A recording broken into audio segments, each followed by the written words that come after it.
Okay, let's talk about AI. It's not just some tech bro buzzword anymore, it's a full-blown revolution. And it's happening right now on college campuses. We're going to cut through all the noise and give you a real, practical toolkit, a guide to using AI to study smarter, not harder. Let's get into it.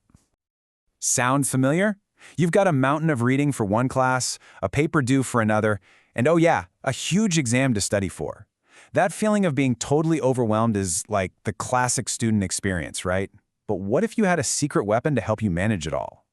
So here's our game plan. First, we'll look at how AI assistants can help with writing. Then, we're going to dive into some seriously cool AI study hacks. After that, we'll check out some specialized tools for stuff like coding and presentations. And we'll wrap up with the most important part, how to use all this stuff the smart way. And make no mistake, this isn't some far-off, futuristic thing. Generative AI is already here, and it's mainstream. Look at this number. More than half of all teens have already used it. So the question really isn't if you're going to use these tools, it's how you're going to use them well. All right, let's kick things off with our first section, Writing with AI Assistants. This is all about conquering that terrifying blank page, getting your ideas in order, and making your final draft absolutely shine. And we have to start with the one you've all heard of, right? The one that kind of started this whole craze for a lot of us, ChatGPT. It's so popular because, well, you can use it for just about anything, from essays to code. So how does it work? Well, at its core, it's basically a chatbot. You type in a prompt, and it spits back a text response. Students are using this for everything. Brainstorming ideas when you're totally stuck, getting a rough first draft on paper. You can even ask it to explain a really tough concept, like you're 5, or find that one annoying bug in your code. But listen, here is the #1 rule. You have to be specific. Don't just say, write me an essay. No. Say something like, give me an outline for an essay arguing that economic instability caused the fall of the Roman Empire, and give me 3 main points. And then, and this is critical, treat what it gives you as a starting point. You have to refine it, and you absolutely have to fact-check it, because these tools can and do make things up. Now, beyond that first draft, think of these next two as your specialist pit crew. Got a paragraph that just sounds clunky? Feed it to QuillBot. It's amazing for rephrasing things or summarizing a really dense article. And then, when you're done, Grammarly is your final quality check. It'll polish everything, catch grammar mistakes, and even check your tone. Okay, on to our second section, AI-powered study hacks. This is where we shift gears from creating stuff to actually learning stuff. These tools are all about turning that passive reading you do into active, real learning. 2 heavy hitters here are NotebookLM and Mindgrasp. Think of NotebookLM as your own personal research assistant. You can upload all your notes, your readings, your lecture slides for a class, and then ask it questions about your own material. It's wild. Mindgrasp, on the other hand, is more like a personal AI tutor. Give it a lecture video and boom, it spits out summaries, flashcards, and even quizzes. And the process is so simple, but it's a total game changer. You upload your stuff, the AI generates the study tools, then you use those tools for what's called active recall. Basically, you're testing yourself instead of just rereading.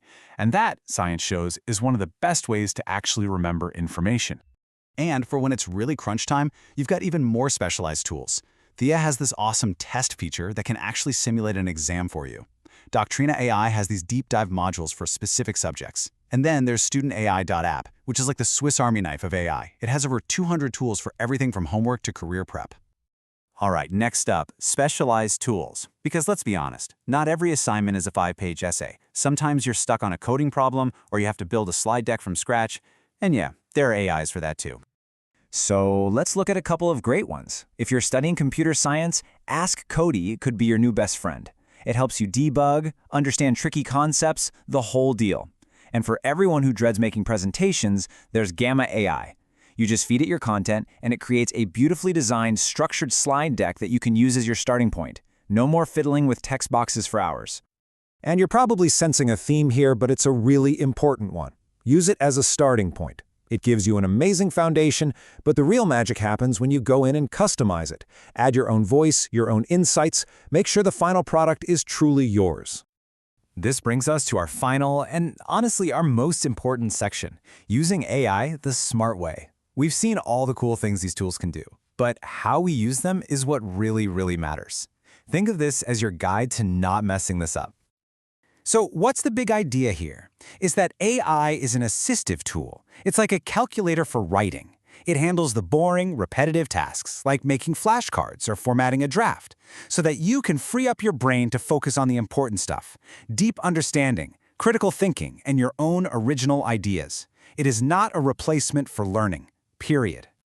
And to make sure you're always on the right track, here's a quick checklist. 1. Always verify what it gives you. 2. Know your school's policy on AI so you're using it ethically.